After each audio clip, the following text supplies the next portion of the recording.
To be this close to the top of the world, looking out on the crystal blue landscape. Hey, you ready to go?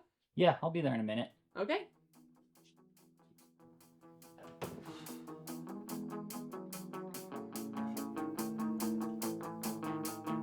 One day, I'll make you proud.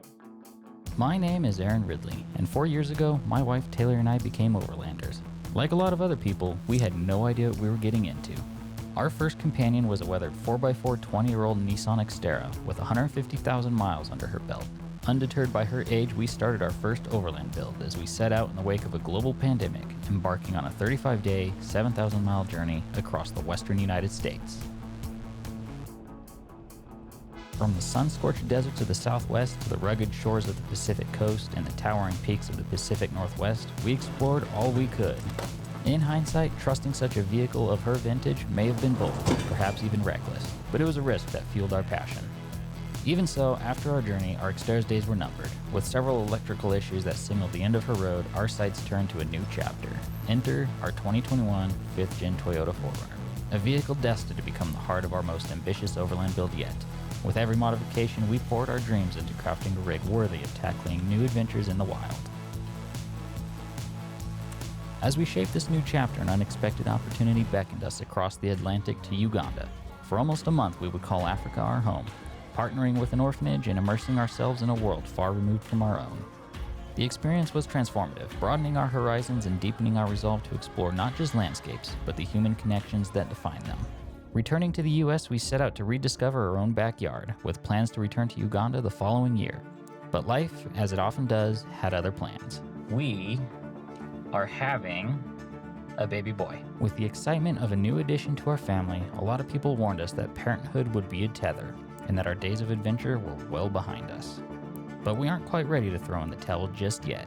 Our spirit of exploration, tempered by experience, has taught us that any problem can be worked. So for the past 6 months, we've been meticulously planning a solution just for this phase of our lives.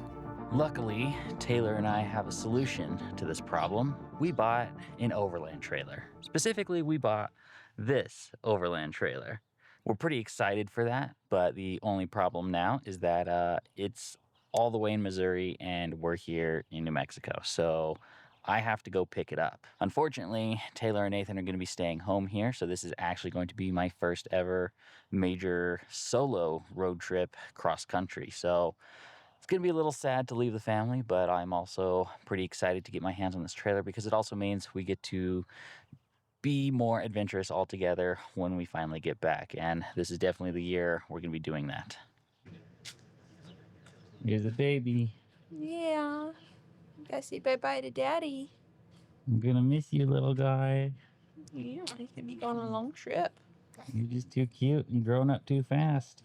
I'm going to miss you. I'm going to miss you. Oh, dear Wiggles. Fascinated by the camera. I know. Got ourselves a future star. Bye. Bye.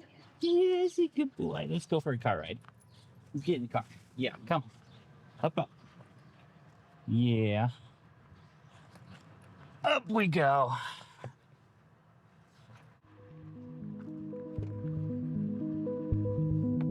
And we are off. It's a long way to Missouri. In fact, it's going to take me 2 days to get there. Calculating round trip, it's going to take me another 2,300 miles before I make it back into my own driveway. So the thing about these cross-country road trips that I think is really cool is that when you're doing them, it really helps to know and network with a lot of other people. And that kind of allows you to easily travel to places that you normally might not be able to stay. And that is one benefit that I actually have had with this YouTube channel, is being able to network with a bunch of other people that are like-minded and being able to hang out with them. So we're going to be meeting my friend Benji Ward and going over to his shop here this morning. And maybe we might be recording a podcast. I don't know. We'll see. We did record a podcast, and you can listen to it by searching for Newfound Overland. You might also like checking out Newfound Overland here on YouTube to see what Benji's been up to lately. So what's the story with the window? It broke. You see it? Yeah, nice. I don't know. Life's a hot mess right now, so just taped over that. I was trying to replace it this past week. I got a couple parts rigs that I was going to attempt to pull the glass out, and that failed. So I'm literally just in a total mess right now of chaos. Until more's over, because that's where my focus is right now. But it's like from my last trip, I haven't even cleaned out my buggy. Life of an overlander. Yeah, one that goes out more than he should. With a little bit more duct tape, we head off to pick up my new trailer. It's about an hour drive.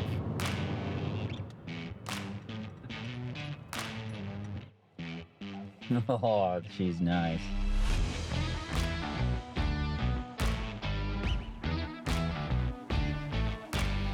If you couldn't tell, I feel like a kid in a candy store. So much so that I even forgot to film anything. Thankfully, Benji brought his camera. These trailers are built from the ground up here in this shop. Each one built to order. Every weld, every hinge, every sheet of metal, it all gets built here. This trailer has been about 6 months in the making, and it took me all about 20 seconds to get it dirty.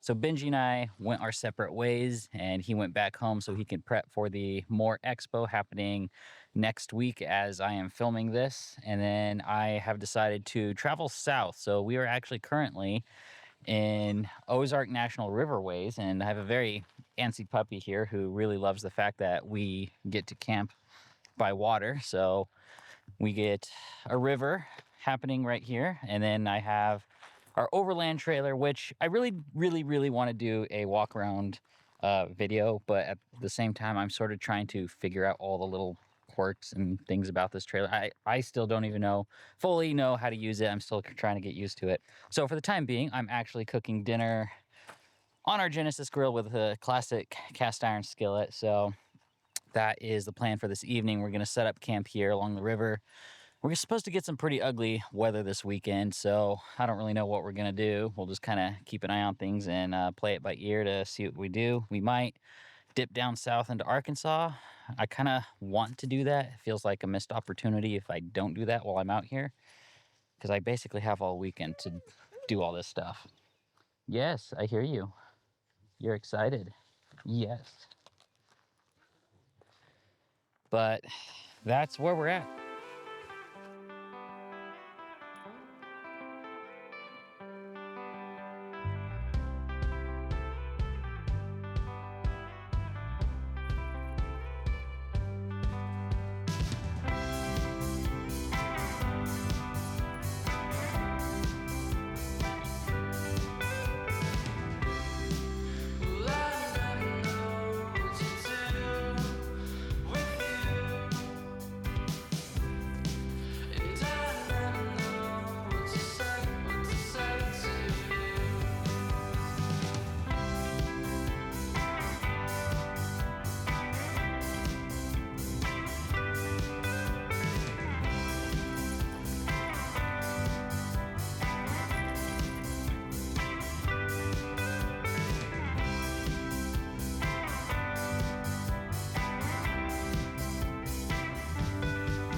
It is a nice, beautiful morning today here at this campsite we found yesterday. I absolutely love river campsites. We don't get enough of it, but falling to sleep to that light white noise, there's just nothing like it. I don't get enough of it in New Mexico, so I soak it up where I can. But it's going to be short-lived because we need to start putting distance between us and the storm front that is moving in tonight.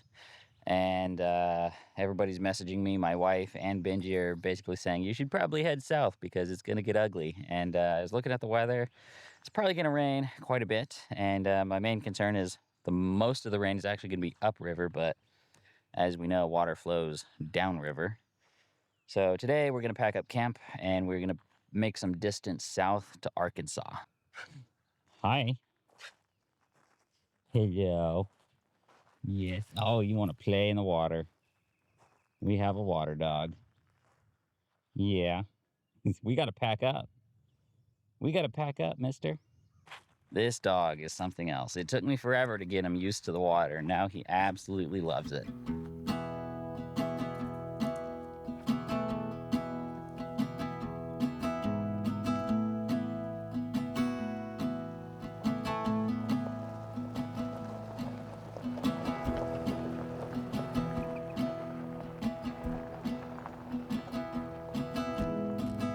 I made my way south to Arkansas, somewhere deep in the Ozark National Forest, and while I came south in hopes to escape some bad weather, sadly, there was something else waiting for me.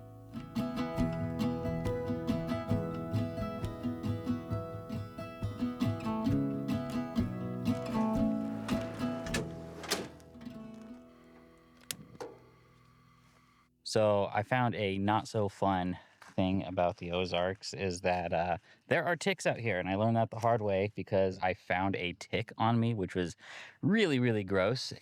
Yeah, that wasn't fun. I don't like ticks. And then because I found one on me, I had to check the dog, and surprisingly, he had none on him. So somehow it picked me. I don't know what the deal is there. Unfortunately for both me and the dog, this was the precursor to what would be a very long night.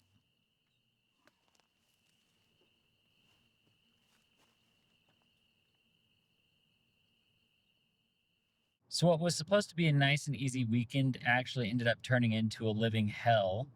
Last night, we went to bed and I started finding ticks everywhere. And then I started searching all through my clothes, and there were a few in there. I searched through the sheets, and there were a couple more in there.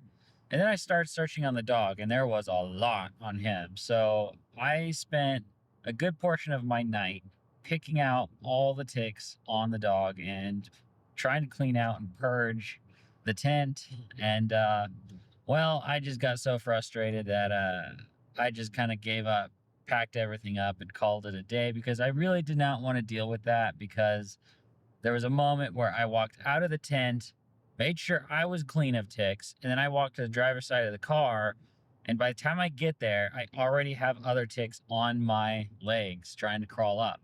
So that was a campsite from hell. I don't think I want to go back there again. As nice as it looked, it's definitely not inviting on behalf of the ticks. So we packed up our bags at like 11 o'clock at night, because I sure was not going to hang around for that after a rainstorm or through a rainstorm. And we are currently booking it clear across country back home, 12 hours straight. And we're actually just getting ready to cross back into New Mexico right now, which I'm a little thankful for, because I'm just kind of frustrated to this point. You know, this is one of those things. My goodness, I feel like things moving on my leg now, and I'm paranoid. It's usually just like the hairs on my leg moving or something, but I'm paranoid now. But yeah, this is what the Ozarks did to me. Thanks, Benji. I guess you could say this trip had some really epic wins and some really epic failures. But all that's left to do now is get this trailer back home, and we can call this mission success, regardless of how many ticks there are. With only 2 hours of sleep and over 12 hours of driving, I finally made it back to New Mexico, and just in time to catch some interesting driving conditions in the last few hours of my journey.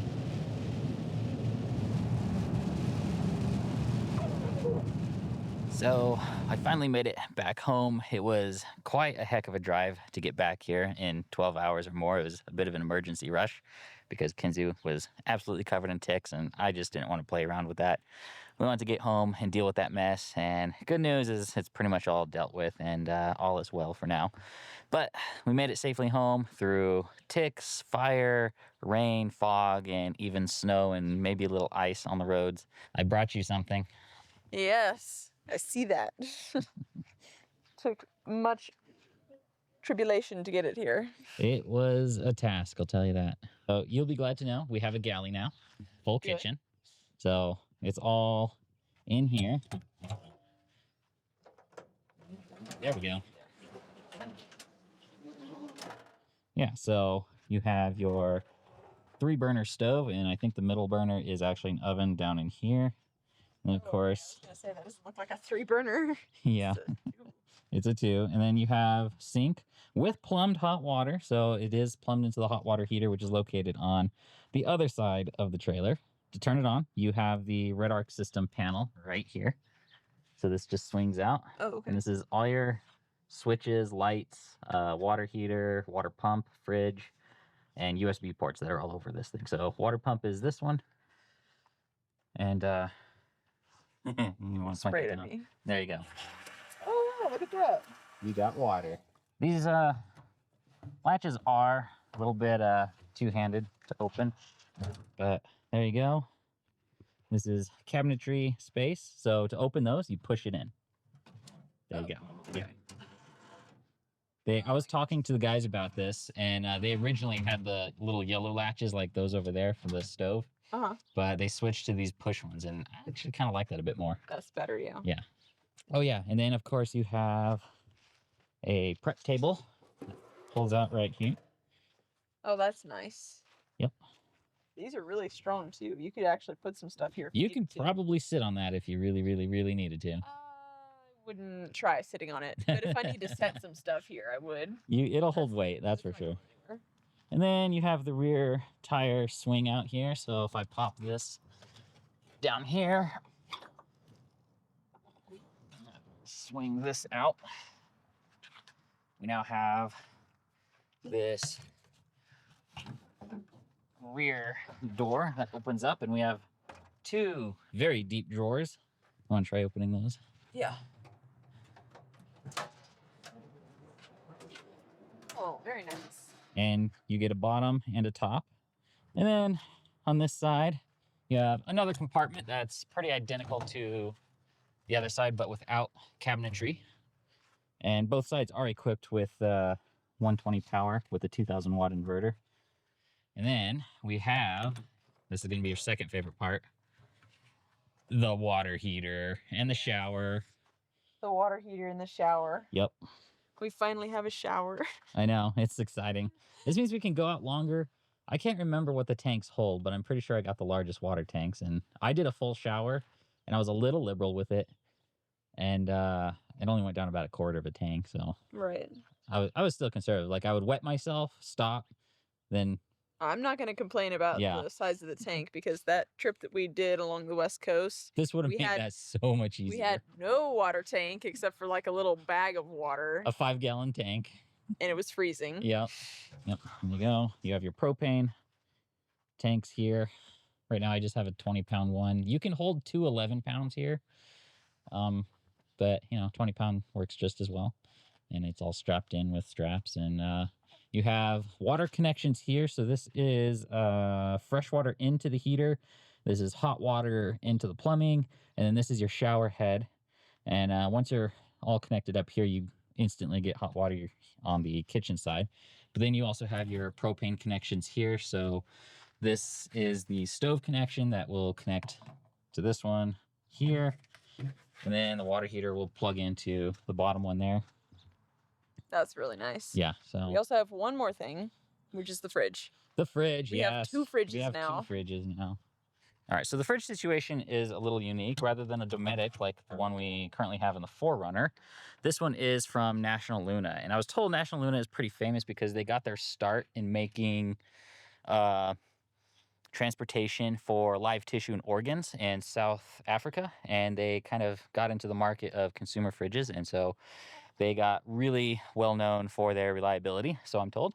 And we're going to put that to the test with this one. But here is the fridge in its glory right now. I was running it, so I'm currently venting it while it's off. So this is a dual zone. We take a look. We got basket space on left and right.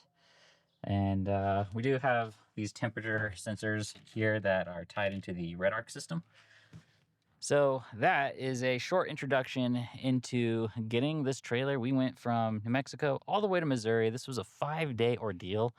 Would have been a little longer, but I had to make a mad 12-hour rush back home to get back with that tick situation. So that was not very fun, but we got through it. Kenzie's doing okay. And right now I'm just tired and I want to catch up on some sleep because we've kind of just been going so hard just to get our hands on this trailer. And I'm super happy to have it. The guys over at Expedition Trailers did an amazing job building this thing from the ground up. Every hinge, every sheet of metal came right out of their shop.